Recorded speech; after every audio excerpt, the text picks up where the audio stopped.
kung ikay taga Bulacan. Nabalitaan nyo na ba to? Na lechon manok sa banga at meron pa sila ditong fried chicken na sobrang mura. Meron silang available na 20 pesos na fried chicken at meron din sila ditong 10 pesos na fried chicken na leeg. At ito nga pala ang sekreto nilang sangkap sa pagmamarinate ng kanilang chicken. At meron din sila ditong lechon paksiw. At sa halagang 50 pesos na lechon paksiw ay makakakain na kayo. At ang presyo ng lechon manok sa banga, pag isang buong manok 299, pag kalahating manok naman ay 155 pesos. At meron din sila ditong pork bagnet at matatagpuan nga pala yan dito sa Miyabon sa panasahan.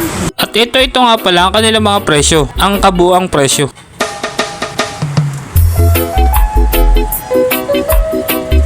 At located nga pala itong lechon manok sa Baga sa Dama de Noche Street sa Panasahan, tapat nila Yabot. At ngayon, subukan naman natin tikman ang kanilang fried chicken. Guys, subukan naman natin tikman. Ito nga pala yung 20 pesos nila guys, oh. Malaki yan, 20 pesos. At ito naman ang 10 pesos nila guys, oh. Malaki na rin to guys, oh. 10 pesos lang to. At isawsaw muna natin sa kanilang sawsawan. Ang sawsawan nila ay manamis-namis na maasim. At ngayon, subukan naman natin tikman. Pa natin ng 10 pesos.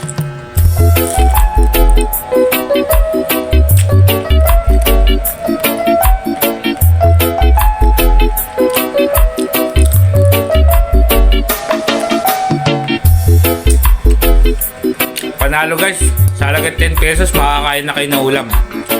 At kung nagustuhan nyo ang video na ito, huwag nyo kalimutan i-follow and i-share.